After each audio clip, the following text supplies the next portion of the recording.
جاتے حسین پاک اور آپ نے یزید پلید کے ہاتھ پر بیعت کر لی ہوتی تو ہماری نمازوں کی حفاظت کیسے ہوتی؟ دور حاضر میں کوئی بھی فاسق کھڑے ہو کر کے کہتا امام صاحب آج مصلی سے آپ ہٹ جائیے، عصر کی نماز میں پڑھاؤں گا، مغرب کی نماز میں پڑھاؤں گا۔ امام کہتے آپ کی داڑھی نہیں ہے، آپ فاسق و فاجر ہیں، آپ نماز کیسے پڑھائیں گے؟ تو وہ کہتا آپ بڑے عالم ہیں یا حسین بڑے عالم ہے؟ حسین نے یزید کی بیعت کو قبول کر لیا ہے، اور پچھلے زمانے میں یہی تھا، جو خلیفہ ہوتا تھا وہی نماز بھی پڑھایا کرتا تھا۔ ابو بکر خلیفہ تھے، امام تھے، عمر خلیفہ تھے، امام تھے، عثمان خلیفہ تھے، امام تھے رضی اللہ تعالیٰ عنہم۔ تو پہلے جو خلیفہ ہوتا تھا وہی مسجد کا امام ہوا کرتا تھا۔ اگر یزید کی خلافت کو آقا امام حسین علی مقام نے قبول کر لیا ہوتا تو قیامت تک کے آنے والے فاسقوں کے لیے وجہ جواز بن جاتا اور کہہ دیا جاتا کسی بھی فاسق کو مصلی پہ کھڑا کر لو۔ مگر حسین پاک نے میدان کربلا کے اندر اپنا سب کچھ قربان کر کے ہم سنیوں کو صرف اسلام کا ایک شعار نہیں، اسلام کی ایک نعمت نہیں، بلکہ ایمان کے بعد سب سے بڑی نعمت جو نماز ہے، ہماری نمازوں کی حفاظت کر دی ہے، ہماری نمازوں کا بھرم رکھ کے، اور خود کو میدان کربلا کی تپتی ہوئی زمین پر اپنی گردن کو کٹا کے ایسا سجدہ دیا ہے کہ کائنات دیکھتی ہے۔ حسین پاک کے علاوہ اوروں نے سجدے میں سر تو رکھا ہے مگر اٹھا بھی لیا ہے، مگر حسین وہ ہے جس نے نانا جان کی شریعت کو بچانے کے لیے اپنے سر کو اللہ کی بارگاہ میں جھکایا ہے اور اٹھایا نہیں ہے، یوں ہی دنیا سے چلے گئے ہیں۔ اور سرکار فرماتے ہیں جو شہید جس حالت میں دنیا سے جاتا ہے کل قیامت کے دن اسی حال میں اٹھایا جائے گا۔ میرا حسین جب اٹھے گا تو اللہ کی بارگاہ میں سجدہ ریز ہوتا ہوا اٹھے گا۔ حضرت امام حسین نانا جان کی بارگاہ میں آتے ہیں، پوری رات وہیں گزارتے ہیں۔ سیدنا امام حسین پاک رضی اللہ تعالیٰ عنہ جب نانا جان کی بارگاہ میں آئے، آ کر کے حاضری دی، دل میں وہی خیال تھا کہ آج میں اس پاکیزہ مدینہ شریف کو چھوڑ کر کے جا رہا ہوں جہاں حسین کی خواہش تو یہی تھی کہ یہی میرا مدفن بن جائے، یہی میرا مقام ہو اور یہی مجھے دفن کیا جائے۔ حضرت امام حسین پاک رضی اللہ تعالیٰ عنہ شعبان کی 5 تاریخ کو پیدا ہوئے تھے 4 ہجری میں، آج شعبان کی 4 تاریخ ہے 60 ہجری ہے۔ مکہ شریف کی طرف روانہ ہونے کا ارادہ ہے، رات کا وقت ہے۔ جس دن آپ تشریف لے کر گئے تھے 4 شعبان تو شبے 4 شعبان آپ سرکار کے مدینہ شریف روضہ پاک کے قریب آتے ہیں، پوری رات وہیں گزارتے ہیں۔ امام آرام میں تھے، خواب نظر آیا کہ نانا جان تشریف لائے ہیں۔ میرے سرکار نے فرمایا ہے نا من رانی فی المنام فقط رانی فإن الشیطان لا يتمثل بی، من رانی فی المنام فقط رأى الحق فإن الشیطان لا يتمثل بی۔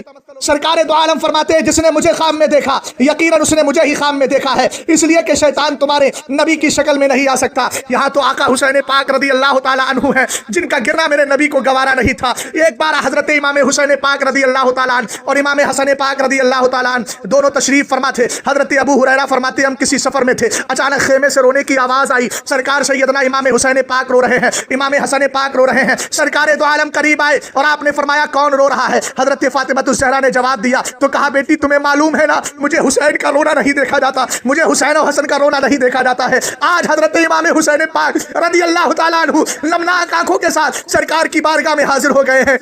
سرکار خواب میں تشریف لائے ہیں، میرے نبی اپنے بیٹے کو تسلی دے رہے ہیں، کہتے ہیں بیٹا حسین وہ وقت قریب آ گیا ہے کہ تم پیاسے شہید کیے جاؤ گے اور تمہارا مقام جنت میں شہیدوں میں ہوگا اور تمہارا درجہ شہیدوں میں بہت بلند و بالا ہوگا۔ یہ دیکھ کر کے حضرت امام حسین کی آنکھ کھل جاتی ہے، اٹھ کر روضہ مقدس کے سامنے جاتے ہیں، رخصتی کے لیے بھیگی ہوئی پلکوں سے اجازت لے رہے ہیں، آنکھوں میں آنسو جاری ہے۔ حسین پاک رضی اللہ تعالیٰ عنہ کہتے ہیں نانا جان مجھے اجازت دیجیے، اب میں آپ کی شریعت کو بچانے کے لیے جا رہا ہوں۔ ادھر کوفہ والوں کے خطوط بھی بہت آ گئے تھے، حضرت امام حسین پاک رضی اللہ تعالیٰ عنہ کے پاس یہ کہا تھا، انہوں نے جو خط بھیجا تھا حضرت امام حسین کے پاس، کہا کوفہ والوں نے، اس خط کا مضمون آپ دیکھ لیجئے گا، اس میں لکھا تھا بسم اللہ الرحمن الرحیم للحسین ابن علی امیر المومنین من شیعته و شیعت ابی رضی اللہ تعالیٰ عنہما۔ کہا تھا یہ خط حضرت امام حسین پاک رضی اللہ تعالیٰ عنہ جو امیر المومنین ہے ان کے چاہنے والے اور ان کے باپ مولا کائنات کے چاہنے والوں کی طرف سے ہے، اور اس میں لکھا تھا فاما بعد فإن الناس منتظروک لا رأی لهم فی غیرک۔ انہوں نے کہا تھا حمد و صلات کے بعد حسین پاک جتنے بھی کوفہ کے لوگ ہیں نا وہ سب آپ کا انتظار کر رہے ہیں کس دن آپ کا دست حق پرست آ جائے اور ہم اس پر بیعت کر لیں۔ لا رأی لهم فی غیرک، وہ آپ کے علاوہ کسی کو خلیفہ بنانا ہی نہیں چاہتے۔ فالعجل یا ابن رسول اللہ، انہوں نے کہا تھا اے سرکار دو عالم کے لخت جگر جلدی جلدی آئیے، لعل اللہ ان یجمعنا بک علی الحق ویؤید الاسلام بک بعد ویؤید الاسلام بک بعد افضل السلام واتم علیک ورحمۃ اللہ وبرکاتہ۔ اس میں کہا تھا سرکار کے لخت جگر جلدی تشریف لے آئیے، ہمیں امید ہے کہ اللہ تعالیٰ آپ کی وجہ سے ہمیں حق پر جمع کر دے گا اور آپ کی وجہ سے اسلام کو تائید اور نصرت عطا فرمائے گا۔ اس کے بعد حضرت امام حسین پاک رضی اللہ تعالیٰ عنہ نے بھی خط لکھا تھا، اس خط کا مضمون یہ تھا، آپ نے لکھا تھا اما بعد فقد وصلنی کتابکم وفہمت مقتضته آراؤکم वक़द बास्तु इलैकुम अखी वशिक़ती वब्न उम्मी मुस्लिम अब्न अक़ील वसअक़दमु अलैकुम फ़ी असरिही इंशाअल्लाह ताला। आपने लिखा था मुझे तुम्हारा खत मिला है, तुम्हारी राय से मैं समझ गया हूँ कि तुम चाहते क्या हो। मैंने तुम्हारी दावत पर अपने भाई, अपने मोतमद आले काबिल एतमाद शख्स, अपने चचाजाद भाई मुस्लिम इब्न अक़ील को तुम्हारे पास भेज दिया है और अनकरीब मैं भी तुम्हारे पास आ जाऊंगा। हजरत इमाम हुसैन पाक रदी अल्लाह ताला अन्हु ने हजरत इमाम मुस्लिम रदी अल्लाह ताला अन्हु को कूफा की तरफ रवाना कर दिया था। जरा गौर कीजिएगा मेरे प्यारे, सैयदना इमाम हुसैन पाक रदी अल्लाह ताला अन्हु ने जब हजरत इमाम मुस्लिम रदी अल्लाह ताला अन्हु को वहां मदीना शरीफ से रवाना किया था, कहां के लिए रवाना किया था? कूफा के लिए रवाना किया था। वहां बाहर बार बार मुतालबात हो रहे थे। हजरत इमाम मुस्लिम रदी अल्लाह ताला अन्हु कूफा तशरीफ ले जाते हैं और ले जाने के बाद हजरत इमाम मुस्लिम रदी अल्लाह ताला अन्हु कूफा पहुंचते हैं, मुख्तार इब्ने उबैद के मकाम पर ठहरते हैं। आपकी तशरीफ आवरी की जब खबर कूफा वालों को लगी तो आपकी ज़ियारत के लिए चौक दर चौक आने लगे। 12,000 लोगों ने आपके दस्ते मुबारक पर इमाम हुसैन की बैत कर ली। हजरत इमाम मुस्लिम रदी अल्लाह ताला अन्हु ने जब ये देखा कि लोग आपके बड़े गिरविदा हैं तो आपने खत लिखा और कहा मेरे भाई हुसैन आप भी तशरीफ ले आइए। इस सफर में हजरत मुस्लिम इब्ने अकील के साथ आपके दो लख्ते जिगर, एक का नाम मोहम्मद, दूसरे का नाम इब्राहिम रदी अल्लाह ताला अन्हुमा, ये भी थे। उन दोनों कूफा के जो हाकिम और गवर्नर थे वो सहाबी रसूल हजरत नौमान इब्ने बशीर जो हुकूमत शाम की जानिब से मुकर्रर किए गए थे। जब आपको ये पता चला और आपने ये देखा कि ये बैत यजीद की मर्जी के खिलाफ है, इस पर हो सकता है हालात बिगड़ जाएं, तो आपने सिर्फ यजीद को खबर कर दी। मगर आप उसके बाद खबर करने के बाद खामोश बैठ जाते हैं, चूंकि सहाबी रसूल है। उन्हें हजरत इमाम मुस्लिम का मकाम मालूम था, अहले बैत का मकाम मालूम था।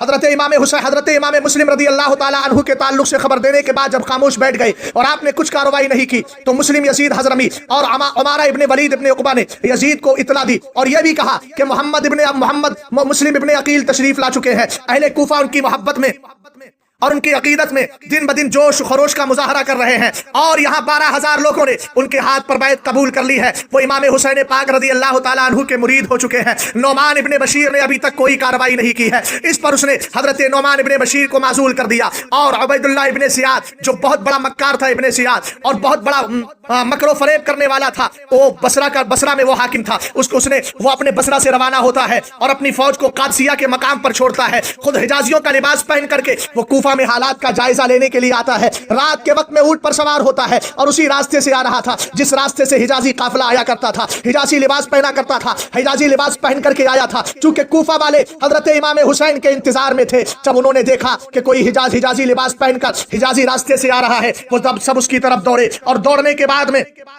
वो ये समझते हैं कि गालिबन हजरत इमाम आली मकाम रदी अल्लाह ताला अन्हु तशरीफ ले आए हैं। उन्होंने ये जुमले बोलना शुरू कर दिए, नारे लगने लगे, मरहबन बिक यबना रसूलुल्लाह, और उसके आगे कदिम खैर मक़दमिन के नारे लगने लगे, यानी मुबारक हो अल्लाह के रसूल, खुश आमदीद, आपका आना मुबारक हो, आपका आना मुबारक हो। ये मरदूद दिल ही दिल में चल रहा था और ये समझ रहा था कि इससे समझ में आता है ये लोग हुसैन के गिरविदा हो गए हैं, अब यजीद की हुकूमत खतरे में पड़ सकती है। ये आया और फौरन दारुल अमारा चला जाता है, गवर्नमेंट हाउस में दाखिल हो जाता है। तब इस सारे लोगों को पता चला ये मेरे नबी अलैहिस्सलाम के लख्ते जिगर नहीं है, ये तो इब्ने सियाद है। उसके बाद जब सुबह होता है, इब्ने सियाद ने क्या किया, तरह तरह से इमाम मुस्लिम को और उनकी जमात को डराया धमकाया और हीले बहाने बनाए। मगर हजरत इमाम मुस्लिम इब्ने अकील ने हानी इब्ने अरवा के मकान में इकामत कर रखी थी। उसने उसके बाद क्या किया, सुबह का वक्त आया, उसने सब लोगों को जमा किया और जमा करने के बाद कहा कि जो भी यजीद को छोड़ेगा और मुस्लिम इब्ने अकील का साथ देगा उसके सर को तन से जुदा कर दिया जाएगा। बहरहाल इब्ने सियाद ने मोहम्मद इब्ने अशास को एक फौजी दस्ता लेकर के हजरत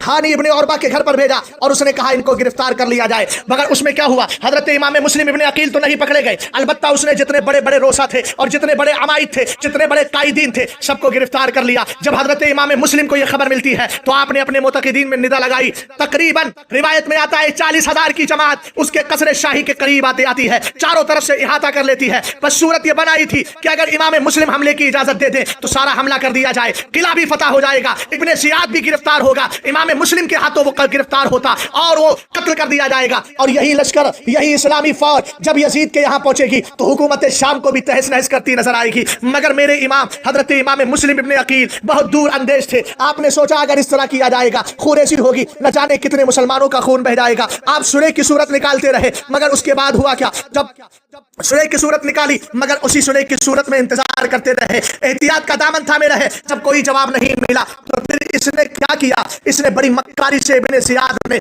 जिन हमायद और सलातीन और कौम के सरबराह बुर्दा और जिम्मेदारों को गिरफ्तार कर रखा था, उनसे कहा था कि तुम यहाँ पर किले की दीवार पर खड़े होकर के अपने जो लोग 40,000 की शक्ल में आ गए हैं, अपने रिश्तेदारों से कहो कि मुस्लिम इब्ने अकील का साथ छोड़ दो। अगर साथ नहीं छोड़ोगे तो हम तुम्हें 1 की 24 घंटे के अंदर अंदर इसी किले में मार डालेंगे। उनको अपनी जान का खतरा था। उन्होंने दीवारों पर खड़े होकर अपने रिश्तेदारी को अपनी जिंदगी और अपनी हयात का वास्ता दिया। तो उसके बाद हजरत इमाम मुस्लिम रदी अल्लाह ताला अन्हु का साथ छोड़ने के लिए वो लोग तैयार हो गए।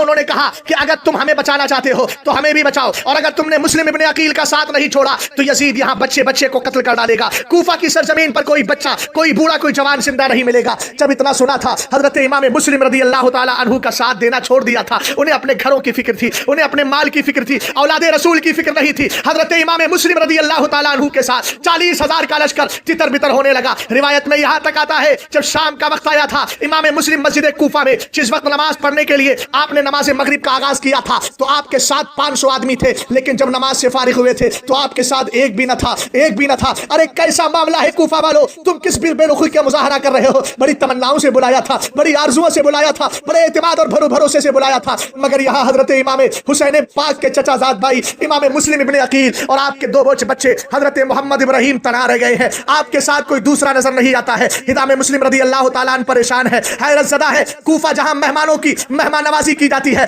कहा जहां कल तक मेरे लिए सारे घर खुले थे, आज सारे रास्ते बंद कर दिए गए हैं। जहां कल तक मुझे मेहमान बनाया जाता था, आज मुझे कोई मेहमान बनाने को तैयार नहीं है। कैसा मेरे साथ धोखा दिया, जब मुझे कैसा धोखा दे रहे हैं।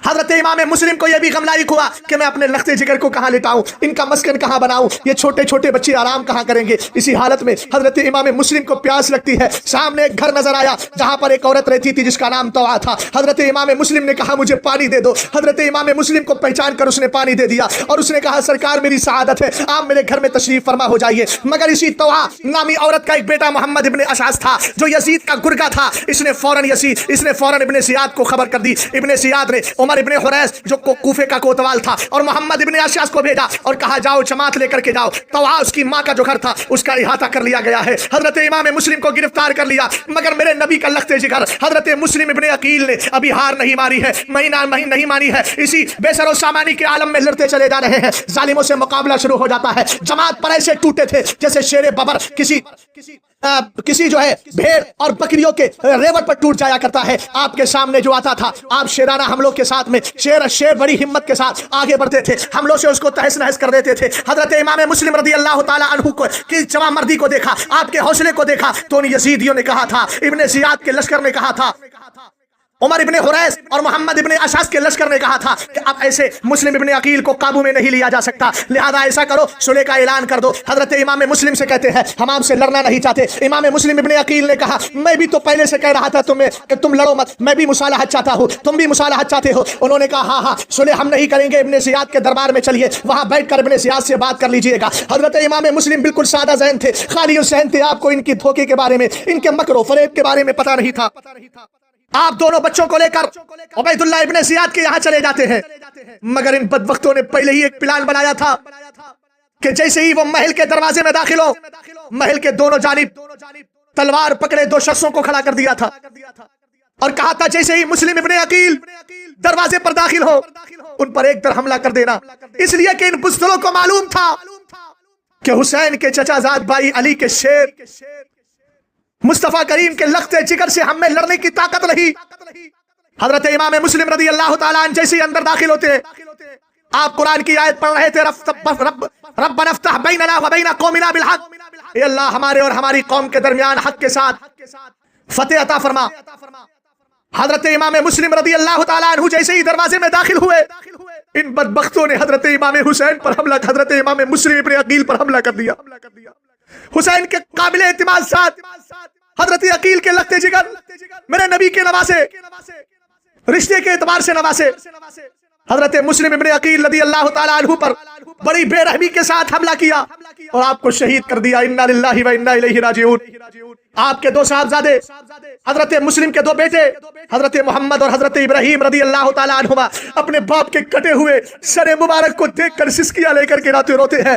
ان بدبختوں نے کیا کیا؟ اس ظلم و ستم کے گہوارے میں انصاف کہاں سے مل سکتا تھا؟ اے رحم کہاں سے مل سکتا تھا؟ ان ظالموں نے ان نونہالوں کو بھی اس تلوار سے شہید کر دیا. اور حضرت ہانی ابن عروہ جنہوں نے حضرت امام مسلم کو اپنے گھر ٹھہرایا تھا ان کو سولی پر چڑھا دیا ہے. ان تمام شہیدوں کے سروں کو نیزے پر چڑھا کر کوفے کی گلیوں میں پھرایا گیا اور بے حیائی کے ساتھ کوفیوں نے اپنی سنگ دلی اور مہمان کشی کا عملی طور پر اعلان کیا. یہ واقعہ 3 ذی الحجہ 60 ہجری کا ہے. یہی وہ موقع، یہی وہ دن تھا کہ جس دن حضرت امام حسین رضی اللہ تعالیٰ عنہ کوفہ کی طرف روانہ ہو رہے تھے. انا للہ و انا الیہ راجعون. آج امام مسلم کو بھی شہید کر دیا گیا ہے. وہی امام مسلم جنہوں نے کوفہ والوں پر اعتماد کرتے ہوئے اپنے بھائی کو خبر دی تھی کہ آپ کے لیے راستہ ہموار ہو چکا ہے، ماحول سازگار ہے، آپ تشریف لے آئے، مگر